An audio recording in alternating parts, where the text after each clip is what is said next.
When it comes to three-row family crossovers, Hyundai hasn't had the best of luck. Their first attempt, the Veracruz, failed miserably because it didn't provide enough space on the inside for the typical American family. They later followed it up with the Santa Fe XL, which was a confusingly named longer version of the Santa Fe, which again didn't provide enough interior space. However, they got the formula right when they introduced the all-new Palisade about 3 years ago for the 2020 model year. Now for 2023, the Palisade is getting its first full refresh, and as you can see this week, Hyundai has loaned me this 2023 Palisade Calligraphy, painted in this beautiful shade of robust emerald pearl. It's still their three-row crossover that's the biggest SUV that they make, and they've gave it some exterior styling changes in the outside and updated the tech and standard equipment for the interior. So if you guys have been looking for a practical, luxurious three-row family hauler that isn't going to break the bank, how does the fully refreshed 2023 Palisade stack up? Stay tuned to find out.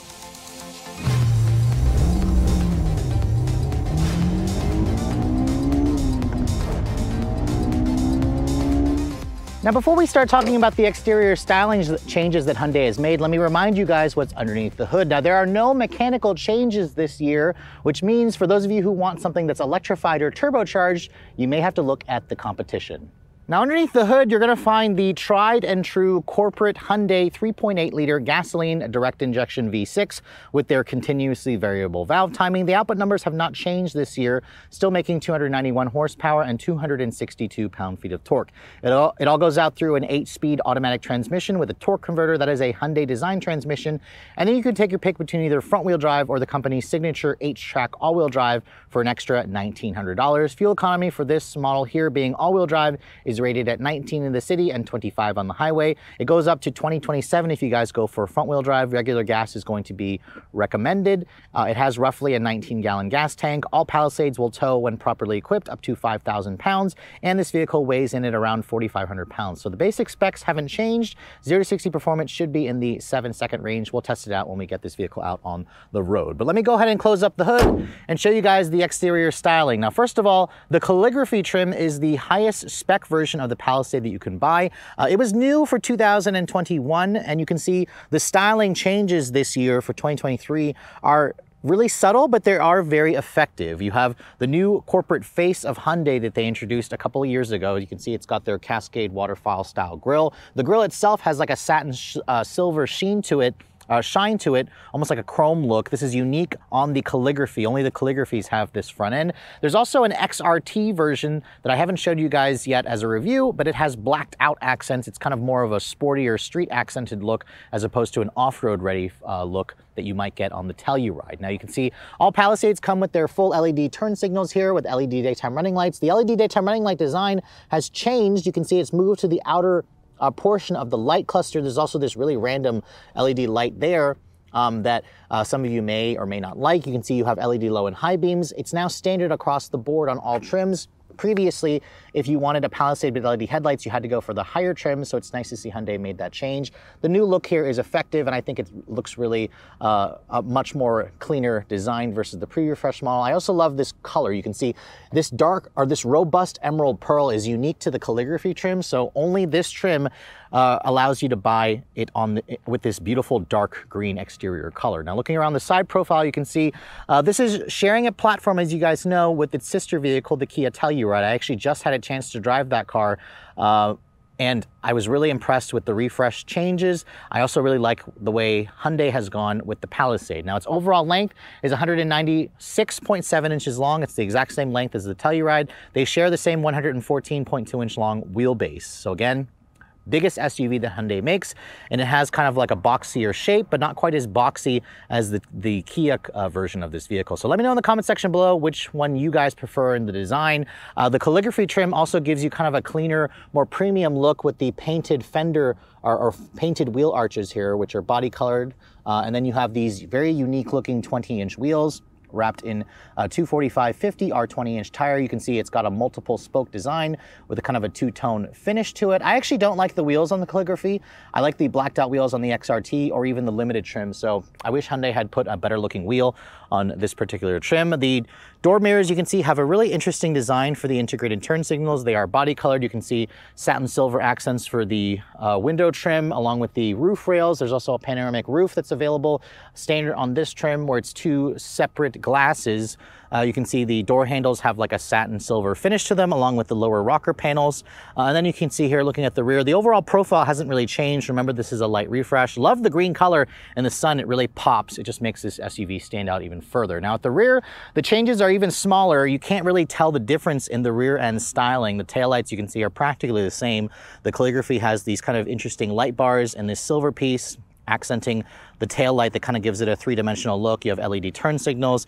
Reverse lights, however, are in the bumper. They are not LED. And then you have a single exhaust with dual chrome tips. That hasn't changed from the pre-refresh model. And then you can see it still proudly spells out Palisade at the back. You have the traditional Hyundai logo here, along with this new digital rear view camera mirror, which you can see is mounted right there under the spoiler. Now, opening up the cargo area, the Palisades trunk is very usable, but it's not the biggest in the segment at around 18 cubic feet with the third row seat up. You can see this is about 3 cubic feet less versus its sister vehicle, the Palisade, but it does, or the Telluride, but it does have more cargo room than something like the Highlander, for example. Underneath the floor here, you can see there is a pretty deep storage area, which I love. You can actually probably put the rear cargo cover underneath here, which my tester doesn't have. There is a temporary spare with a jack and a kit to basically replace that spare if you need to. And then unlike the Kia version, Hyundai actually offers a power folding third row, which also has a recline feature. This is what essentially reduces the cargo area by 3 cubic feet over the Kia. But once you fold this down, you get around 46 cubic feet of space. And then if you fold down the second row seats, it expands out to just under 87 cubic feet of space, which is among the highest in the segment. So the exterior changes are pretty minimal for 2023, but what about the inside? Let me first show you guys the key fob. You can see this is the current Hyundai key fob design. It includes features like remote start, but you also have their smart park feature, which is new this year, and it's included on the Calligraphy trim. So basically to activate it, you push the lock button, push and hold this button here to activate the remote start, and then you basically can just push this button here and hold it. And as long as you're standing close enough to the vehicle, it actually will put itself into drive and it'll move itself forward and back to get you out of a tight parking spot, which will allow you to basically open up the doors. Let's say you are parking in a shopping center and some jerk decided to park super close to you and you couldn't open up the door. This is what this feature is supposed to allow you to do. It's supposed to be able to allow you to move the car forward and back so you can get into the vehicle without dinging the door. Now, but it's a really nice feature, and again, you can also use your smartphone or a digital key card to get into this vehicle. But again, I don't have access to that because this is a press vehicle. But opening up the door, you can see the robust emerald is complemented by a black interior. I really wish that Hyundai would offer this with a beige interior or like a brown interior, but I didn't see that on the build sheet. But again, the black interior, this is the Calligraphy trim, so it's got the premium Napa leather with the contrasting piping. These seats are heated and ventilated. You have a 12-way power adjustment on the driver's seat with a massage feature, and you also have 2-person memory. This interior just looks super upscale. Looking at the door panels, you can see soft touch injection molded plastic, not real stitched leather, which you kind of don't expect. You shouldn't demand that in a car that's not a luxury brand. However, this looks really nice with the real leather and stitching. This kind of piano black trim with the ribbons here reminds me a lot of a Mercedes. A nice padded area over here, big storage area over here, which is nice. And then down here you can see hard touch plastic. You also have a 12-speaker Harman Kardon premium sound system, which sounds good. It's basically as good as other manufacturers with their premium systems, which is again very, very nice. Now getting inside, this vehicle has about 8 inches of ground clearance, so stepping in is a pretty easy proposition. No adjustable air suspension, but it does have, I believe, adaptive dampers as I get in and shut the door.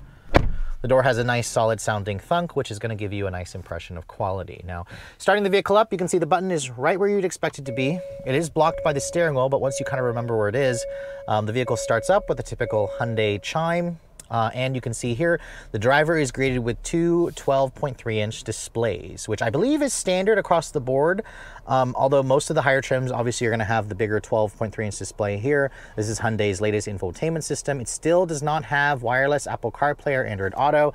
You can see there's my phone connected via wired connection through a USB-A connection, which Hyundai claims is the more stable connection. They are still working on a wireless connection for their bigger systems. If you guys go for the smaller screens, however, they do have wireless CarPlay. You can see there's where it looks like where it's the full 12.3-inch display. This is now an inch bigger, or 2 inches bigger versus the prior pre-refresh model. And you can see over here you have a full 12.3-inch digital cluster, which pretty much looks the same as the pre-refreshed model. That's something that the Palisade was known for compared to the Telluride, although now the Kia has the full 12.3-inch display all around, which kind of creates a more of a curved display. The Hyundai has two separate looking displays. You can see that's what it looks like in Sport, and the gauges do change slightly when you change the drive mode settings and whatnot. But looking at the rest of the dash, you can see this upper portion is a soft touch injection molded plastic, more of that cool looking piano black plastic trim with the kind of lines going across them, very Mercedes-like. Down here you can see it's nice and soft padded. The metal trim looks real. I don't know if it's real, but it feels really expensive, which is nice. The steering wheel, you can see, is the same one that they introduced on the new Sonata, I believe, and it's also on the Tucson. It does have a manual tilt and telescoping adjustment, offers a good amount of adjustability and range. The horn, it sounds good. It's appropriate sounding considering the size of this vehicle. You also have paddles on the wheel. You have your typical buttons for your adaptive cruise control, your audio control settings. This vehicle does have their latest version of their Highway Driving Assist 2, so it has active lane changing, lane keep assist. It does a really good job at providing near hands-free driving when you're out on the interstates. A lot of hard buttons over here for your infotainment system. There's what your GPS looks like. It's nothing super fancy, but it's very effective. It gets the job done. It's relatively quick and snappy and responsive. I really like this system. I just think that Toyota's is now better because they offer wireless CarPlay and Android Auto, and they also offer like up to a 14-inch display from their newest connected services system. But this is about the same size as what you're going to find in the new Toyota Highlander, and I suspect the new Pilot will also have a screen this size. When I put the vehicle into reverse, you can see it's got a button transmission selector for the 8-speed auto. They did add several different modes along with a new 360-degree mode where you can kind of do a 360 perimeter scan around the vehicle. I kind of wish that they made the actual vehicle specific to the one that you bought in terms of the color, the trim, and the wheels, but this is all very German in its design. I think it's a really good resolution. It's also, you know, easy to drive this vehicle in tight parking spaces because of the front and the rear parking sensors, and it also has their automatic parallel parking feature. Now down here you can see this screen is new for the climate control. You've got dual zone climate, which is all really easy to use. I love the fact that there are still knobs for the tuning, volume, and for the climate. This is your drive mode selector. It's another big knob here. You can also select between 5 different drive modes. There's a lock feature here for the all-wheel drive system where it'll lock it in all-wheel drive. That's your auto hold for brake hold. And you can see here heated and cooled seats along with a heated steering wheel with these really nice, satisfying, clicky buttons. This trim here tries to look aluminum, but it's probably just fake. Unlike the Telluride, you do have some under storage over here for the center console because of the push button selector. The Telluride gives you a traditional shifter if you prefer that. And then you can see here, this center stack has these really interesting designed cup holders where you can actually make the cup holders disappear if you'd like and kind of create a giant center console area. There's also a wireless phone charging pad here, along with your USB-A ports over there. And then if you just push this, you can see that pops out the cup holders. Padded center console here with another USB-C and a 12-volt nice feeling lid as well. The seats are really comfortable and supportive. The cooled function also works really well. I love the new digital camera rear view mirror, which the Telluride also got as well. It just makes this vehicle being able to see out of the back a lot easier, especially if you have a ton of stuff in the back that's blocking your view. The glove box you can see is damped, but not lined with felt. It's a pretty big size. There's a beautiful woven headliner or suede Alcantara headliner material, which makes it feel even more upscale. Then you can see traditional sunroof over the front seats, and then the rear seat passengers have their own rear seat shade, which I can open and close from the front right here via that switch. But overall, the interior has most of the tech that I would expect, including a heads-up display. It feels roomy and comfortable. The seats are really comfortable as well. And the materials in here just kind of evoke Mercedes to me. It feels very much like a luxury car. And that's kind of one of the beauty about the Palisade is the interior feels super upscale. Looking at the back seat of the Palisade, you can see this calligraphy trim comes standard with their captain's chairs, which means you have seating for up to 7 people. If you step down to the SEL trim, that's where you can get a bench seat. The limited and calligraphy only comes with the 7-passenger seating. These seats themselves, they did get updates this year, including headrests that you can kind of pinch to kind of create like a pillowy effect. This is all very unexpected features. These seats are also still heated and ventilated. They adjust in manual in 4 different ways. And then the materials you can see back here are still soft touch injection molded plastic, still more of that piano trim, beautiful leather.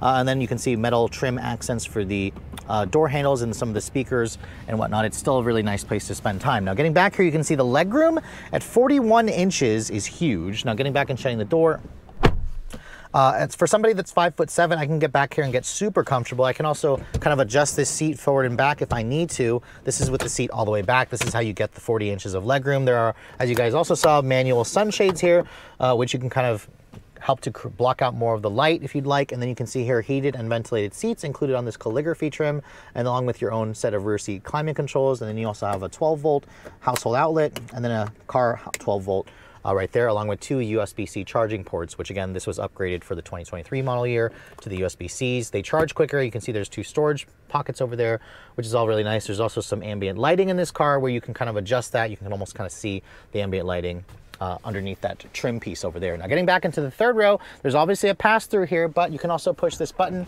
that moves the seat forward for you. This black interior, it's a little hard to see, but let me get back here and show you guys the space. Now, Hyundai says there's around 34 inches of legroom, I believe, back here, which is pretty good, actually.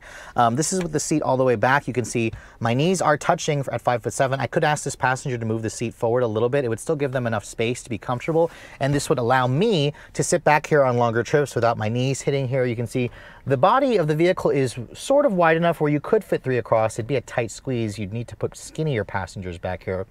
But you can see materials are all hard touch plastic.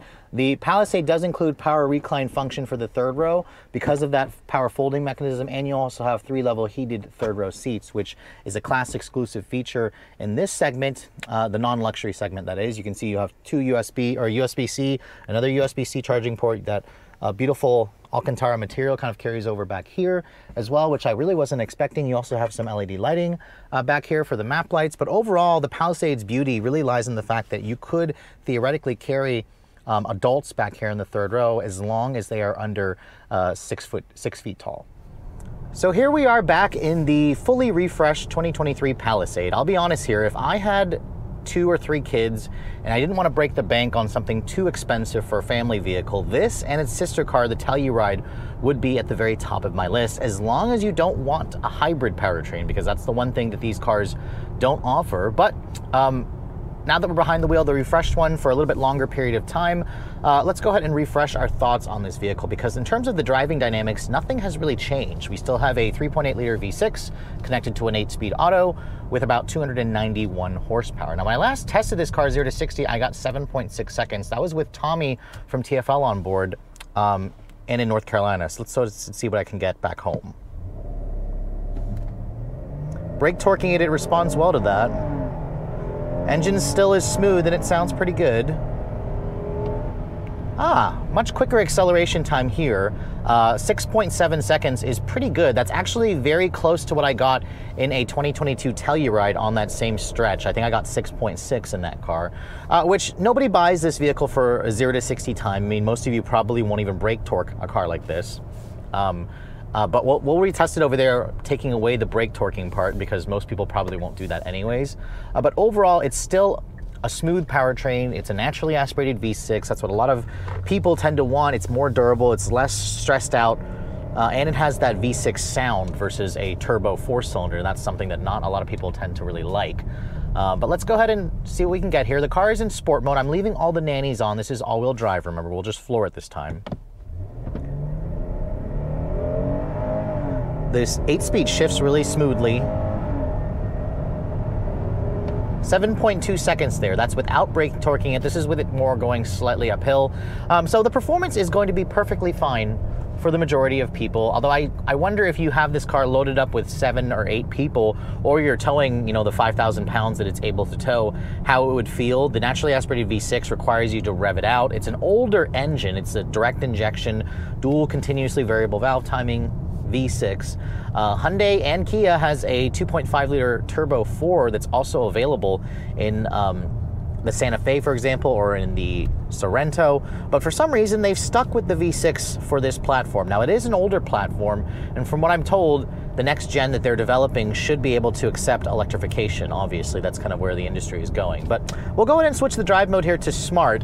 In Sport, I find it to be a little too touchy with the throttle sensitivity, with the transmission programming. It's trying to hold gears. Smart or Comfort is what most people are going to end up driving this vehicle in. And Smart is kind of like their adaptive drive mode. It'll switch between all the modes based on your throttle input, how you're driving the vehicle. And the Palisade is a nice driving car. It actually drives more like a German vehicle to me, which isn't surprising. It was built and designed by German engineers and designers. It feels heavy, it feels planted, it feels secure. It does not feel sporty. The steering in this car is certainly kind of light, numb, devoid of feel. But it just kind of is confidence inspiring, and it's very relaxed. That's the whole point of a car like this, is you want it to have a very relaxed driving feel. We'll put our foot down here. You can feel this point. I only put the throttle on halfway. The Smart mode actually switched it into Sport there because it was sensing I was trying to get up to speed a little bit faster. But this is where you notice a V6 like this is light on torque. Compared to a Turbo 4, which has much stronger mid-range, you don't have to rev the engine out constantly. That is something that you should keep in mind when you're test driving its competitors. Yes, there are advantages to a V6, but there's also disadvantages. So that's something to keep in mind. Now, just going down the road here, the one thing I love about the refreshed Palisade is the fact that it has a massaging driver's seat. I think this is the only car in the segment, the non-luxury segment, that offers a massaging seat, albeit it's only on the driver's side, but hey, at least the driver gets the added comfort of the Ergo Motion massaging front seat. It offers 4 different modes. It's basically like a better version of the lumbar adjustment that kind of just inflates and deflates. This actually moves around in positions. It feels like an actual massage. It's actually also on the bottom cushion as well, so it's massaging your tush, which could be nice on longer trips. Visibility in the Palisade is excellent. This car has their latest version of their Highway Driving Assist 2, so it's got active lane keep assist, automatic emergency braking, full speed adaptive cruise control with traffic jam assistance, and it also comes with Hyundai's blind view camera. So if you signal right or you signal left, it shows you exactly what's in your blind spot in the full digital display here, which is definitely nice to see. And I also have a heads-up display that shows you all your critical information. In terms of quietness, this is probably among the quietest vehicles in the segment. I like how smooth it is. I like how the noise levels are hushed. And you really only hear the V6 when you start pushing it, but out on the highway, it's an amazing highway car as well. When you combine all the excellent driver assistance tech, the comfortable seats, the cushy ride quality, I mean, this is where the soft suspension comes into play, where you're going to appreciate the excellent ride quality in this car. It is really, really just an excellent addition to the lineup. But in my week's worth of fuel economy, this is where the Palisade and the Telluride could use some improvement, because I've only been averaging around 18, 19 mpg in combined driving. Now on the highway, it did about 26 mpg, which is pretty good. This will realistically do around 400-ish miles of range on a full tank. So this is where something like the Highlander hybrid does get better gas mileage, because it is a hybrid. It is really the most efficient that you can buy in the segment. So it would be nice to see Hyundai and Kia offer that kind of option. But overall, if you can kind of get past the fact that it's not the most fuel efficient offering out there, and it's not the quickest or the sportiest, it is incredibly well-rounded. It's well executed. It feels premium. It has a ton of space on the inside. And it's no wonder to me why this vehicle is doing so well. Hyundai managed to sell almost 90,000 units last year, and I suspect they're going to get even closer to 100,000 units for the 2023 and 2024 model year. So when I first had a chance to test out the all-new Palisade back in 2020, I was really impressed with this vehicle, just like its sister car, the Kia Telluride. both vehicles from Korea are essentially the two class-leading players in this segment. It's no wonder that sales have kind of represented that. Every year, Hyundai and Kia continue to sell more. Last year, Hyundai managed to move around 86,000 Palisades, while Kia did around 93,000 Tellurides. I suspect both models will go over 100,000 units for the 2023 and 2024 model year. Now, in terms of the changes to the Palisade, they are effective. I love how they've made LED headlights as standard. I love how they've kind of shuffled the trims around. I also love how they've made the screens larger on the inside. I love that massaging driver's seat, and I also love the upscale features like the heated and cooled second row seats. In terms of the design, I still prefer the Kia Telluride's look. I just had a chance to drive that vehicle, and while I think the Palisade is also still very appealing, it's a shame that neither model offers an electrified option. We should be seeing that, of course, for their next generation, but this platform here, Hyundai says, wasn't designed to accommodate electrification. My gripes of the car are honestly few and far between. Besides the lack of a hybrid, fuel economy could be better. Acceleration 0 to 60 in 6.7 seconds is perfectly acceptable, and the interior is quiet, refined, has a comfortable ride quality. This is an excellent road trip car, which is why this vehicle still remains one of my top options if you guys are looking for a mainstream family vehicle that feels more premium, that doesn't come with that premium price tag. Now, speaking of the price, this car is already on sale, and all Palisades basically start at around $35,200 plus their $1,000 destination charge. That's for a front-wheel drive SE version. You're going to probably want to step it up to the SEL for $3,000 more, add $2,000 for all-wheel drive. The Calligraphy version is far more expensive. It's basically the most fully loaded version you can get. It includes features like their Smart Park, the panoramic roof, the massaging driver's seat. That's a class exclusive feature in the non-luxury segment. This starts at around $49,000. Add $2,000 for all-wheel drive, and you're looking at an as-tested price of $52,400 for this particular one here in this beautiful shade of robust emerald. Now, that is expensive. However, the average new car transaction price is right around $48,000, $49,000, so that's kind of right where you expect to pay. And just keep in mind, fully loaded versions of the Highlander, of the Explorer, of the Pathfinder, of the upcoming Honda Pilot, which you don't know pricing of yet, all of them are going to be right around the same range, fully loaded, although I think the Ford Explorer can approach $60,000 if you guys go for the fully loaded versions. So again, Hyundai has a ton of value packed into this car, and as long as you're okay with the lack of electrification for this naturally aspirated V6, I think it should strongly be at the very top of your list. Really, it's going to come down to the Telluride and the Palisade for me. I'm personally going to go with the Telluride because of the exterior design. It just speaks to me more individually. But with all that said, hope you guys have enjoyed my full overview on the 2023 Hyundai Palisade. If you're also looking to see the latest cars I'm testing, be sure to follow me on Instagram at Redline_reviews, like us on Facebook, and as always, guys, please keep subscribing to the Redline Reviews YouTube channel for all the latest reviews. Thank you so much for watching. I'll catch you all in the next video.